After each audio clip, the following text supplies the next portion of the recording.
پاکستان کی عوام کا جو رشتہ ہے، جو رابطہ ہے، اس کو ہم کیسے توڑیں؟ کبھی ویڈیو لنک کے ذریعے توڑنے کی کوشش کرتے ہیں، کبھی کال کوٹری میں عدالت منعقد کر کے توڑنے کی کوشش کرتے ہیں، لیکن وہ رشتہ ہے کہ نہیں ٹوٹ رہا، اور پہلے سے زیادہ ہر روز وہ مضبوط تر ہوتا چلا جا رہا ہے۔ تو یہ ہے 9 مئی کے مقدمے کا حال۔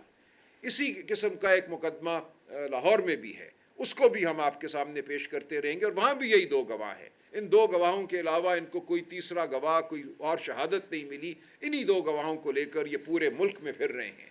اور میں آپ کو یاد دلاتا چلوں کہ محمد عباس، جج ATC سرگودا، ان 2 گواہوں کے حوالے سے فیصلہ دے چکے ہیں، جس میں ان کی گواہی کو وہ مضحکہ خیز قرار دے چکے ہیں، اور اس فیصلے اور تمام جو اس مقدمے میں ملزمان تھے ان کو بری کر چکے ہیں سرگودا میں۔ اس فیصلے کے خلاف اپیل اس وقت ہائی کورٹ میں پینڈنگ ہے سرکار کی، اور اس کے باوجود انہی گواہان کی گواہی کی بنیاد پر انہوں نے فیصل آباد میں لوگوں کو معتوب ٹھہرایا، ان کے خلاف فیصلے لیے۔ تو ہم اس حوالے سے بھی عدالت اب جا رہے ہیں کہ کیا ایک رد شدہ گواہی کی بنیاد پر آپ مزید لوگوں کے خلاف مقدمہ قائم رکھ سکتے ہیں جب تک کہ ہائی کورٹ اور سپریم کورٹ فیصلہ نہ دے کہ ان کی گواہی قابل قبول ہے یا نہیں ہے۔ یہ بات بھی اگلے چند دنوں میں آپ کے سامنے آئے گی۔ دوسرا مقدمہ جو خان صاحب کے خلاف اس وقت چل رہا ہے، اس کو ہم کہتے ہیں توشہ خانہ 2۔ آپ جانتے ہیں ایک توشہ خانہ 1 مقدمہ تھا جس میں خان صاحب کو سزا ہوئی، وہ سزا ہائی کورٹ میں معطل ہو چکی ہے، یا سپریم کورٹ میں بلکہ معطل ہو چکی ہے۔ توشہ خانہ 2 بھی بالکل اسی قسم کا ایک مقدمہ ہے، اور اس حوالے سے ہم ہائی کورٹ گئے ہوئے ہیں کہ یہ ایک ہی مقدمہ ہے، اس کو آپ بار بار نہیں چلا سکتے، اس کو ایک نیا نام دے کر آپ نہیں چلا سکتے۔ خان صاحب کے دور میں جو کچھ بھی تحفے انہوں نے خریدے، اس کو ان تحفوں کی جو قیمت تھی وہ حکومتی اسیسرز نے لگائی، جن کا تعین FBR کرتا ہے۔ FBR کے افسران نے کہا کہ اس تحفے کی یہ قیمت ہے، اس قیمت پر قانون کے مطابق خان صاحب نے وہ تحفے خریدے، تو کوئی جرم اس میں نہیں بنتا۔ آج آپ پھر کسی کو کھڑا کر دیتے ہیں اور کہتے ہیں کہ نہیں، اس تحفے کی در حقیقت یہ قیمت تھی۔ بتائیں پھر اس وقت کیوں FBR نے یہ قیمت مقرر کی؟ خان صاحب کس طرح اس میں معتوب ٹھہرتے ہیں؟ کس نے یہ گواہی دی ہے، یا کس نے یہ ثابت کیا ہے کہ کوئی جبر تھا، کوئی دباؤ تھا FBR پہ؟ کون سا FBR کا افسر ہے آج یہ لوگوں کو پیش کر کے، کوئی عنایت شاہ، کوئی فلانا شاہ، کہ جی میں نے کہا تھا FBR کے افسران کو کہ اس کی قیمت کم لگاؤ؟ تم کون تھے؟ تمہارا کیا دباؤ تھا FBR کے اوپر کہ تمہارے کہنے پر انہوں نے قیمت کم لگا دی؟ تو یہ لغو مقدمات ہیں جن کا سامنا ہے خان صاحب کو۔ ہم نے ہائی کورٹ میں درخواست دی تھی کہ جو توشہ خانہ 2 کا مقدمہ ہے، اس کو کوش کیا جائے، اس کو ختم کیا جائے، کیونکہ ایک دفعہ توشہ خانہ کے حوالے سے مقدمہ خان صاحب پہ چل چکا ہے۔ ہماری وہ درخواست مہینوں نہیں لگی، آج وہ لگی تھی، لیکن آج اس میں جج صاحب نے ایک غیر معینہ مدت کے لیے درخواست کو التوا میں ڈالا ہے، نوٹس کر دیا ہے، جبکہ توشہ خانہ 2 میں اڈیالہ جیل میں کل بھی سماعت مقرر ہے، اور پرسوں بھی ہم سمجھتے ہیں سماعت ہوگی، اور یہ مقدمہ اپنے اختتام کو پہنچ جائے گا، اور کیا فیصلہ ہوگا آپ میں سمجھ سکتے ہیں۔ تو ہم احتجاج کرتے ہیں کہ ہائی کورٹ نے ہماری بات کو نہیں سنا، ہمیں وہ موقع نہیں دیا جس کے ہم اور خان صاحب اور پاکستانی قوم مستحق ہے کہ آئین اور قانون کے مطابق ان کے خلاف مقدمہ چلے۔ ایک اور بات جو سامنے آ رہی ہے وہ یہ ہے کہ خان صاحب کو شاید اڈیالہ جیل سے کہیں منتقل کیا جا رہا ہے۔ اس حوالے سے ہمیں بہت تشویش ہے، اور بظاہر یہی لگتا ہے کہ جو منصوبہ ہے خان صاحب کو منظر عام سے ہٹانے کا، خان صاحب کا جو رابطہ ہے اپنے خاندان اور وکلاء کے ساتھ، اس رابطے کو ختم کرنے کا جو منصوبہ ہے، کہ اسی کی کوئی کڑی ہمیں نظر آتی ہے۔ اور خان صاحب نے کل بڑے واضح الفاظ میں یہ کہا اور ہمیں ہدایت دی ہے کہ اگر ایسا کچھ ہوتا ہے تو پھر پاکستانی قوم کو میرا پیغام دو کہ انہیں مزاحمت کرنی ہوگی۔ ہم یہ نہیں مانیں گے اس ظلم کے ضابطے کو، ہم خان کو بالکل کسی کال کوٹری کی نظر نہیں ہونے دیں گے۔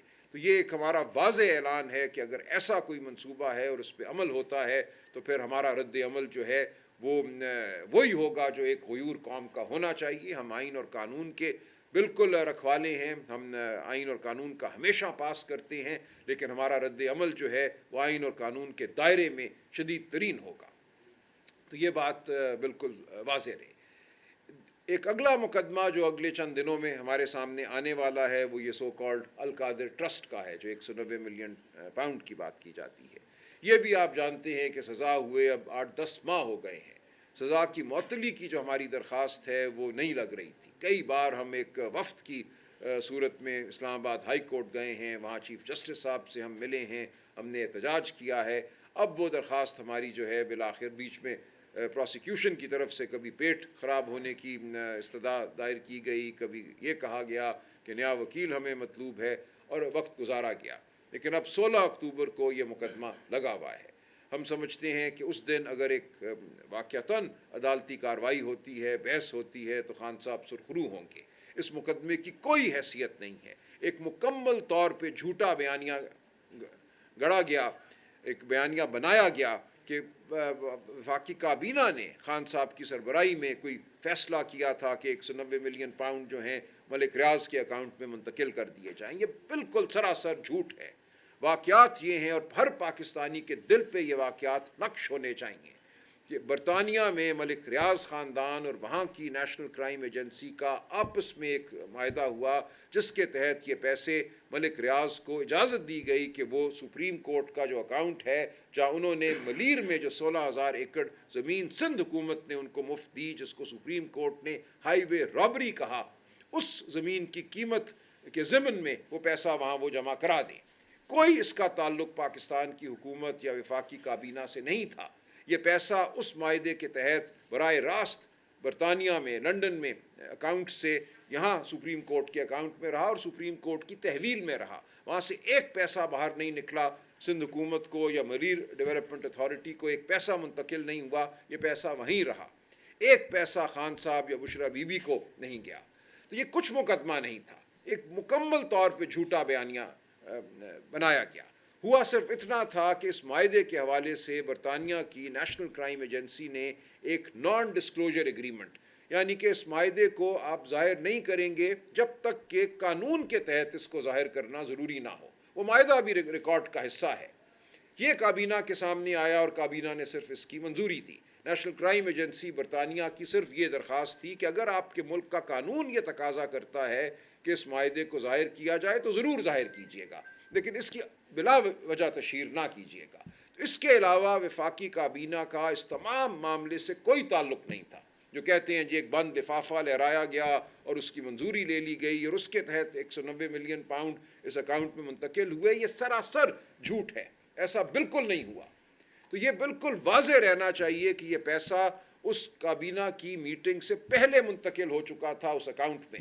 یہ جھوٹ کہا جاتا ہے کہ کابینہ نے کوئی منظوری دی اور پھر یہ پیسہ اس اکاؤنٹ میں منتقل ہوا. تو یہ ایسے واقعات ہیں جن کا ہر ایک کو علم ہونا اور ان کی یاد جو ہے رہنا انتہائی ضروری ہے, کیونکہ اس ملک کے متفقہ لیڈر کے خلاف ایک تہمت لگائی گئی ہے, اور اس تہمت کی بنیاد پر ان کو سزا دی گئی ہے ایک جھوٹے مقدمے میں جس کی کوئی بنیاد نہیں ہے. تو یہ تمام معاملہ بھی 16 اکتوبر کو اسلام آباد ہائی کورٹ میں سامنے آئے گا. ہم امید کرتے ہیں کہ اس دن پروسیکیوٹر صاحب کا پیٹ بھی خراب نہیں ہوگا, ان کے ہاتھ پاؤں بھی جو ہے وہ کام کرتے رہیں گے, زبان بھی کام کرتی رہے گی, اور اس مقدمے کی سنوائی ہوگی, اور اس میں مزید التوا کا کوئی جواز پیش نہیں کیا جائے گا. تو یہ وہ بڑے معاملات ہیں قانونی نوعیت کے جو میں سمجھتا ہوں اس وقت ہمارے سامنے ہیں, پاکستانی قوم کے سامنے ہیں. ان کا ایک مختصر جائزہ پیش کرنا ضروری تھا, اسی لیے آپ کو آج ہم نے زحمت دی. باقی بہت سے معاملات ہیں, ان کو ان کے صحیح سیاسی تناظر میں اور قانونی تناظر میں پیش کریں گے. بابر اعوان صاحب, میں گزارش کروں گا بابر صاحب آپ مزید روشنی ڈالیں.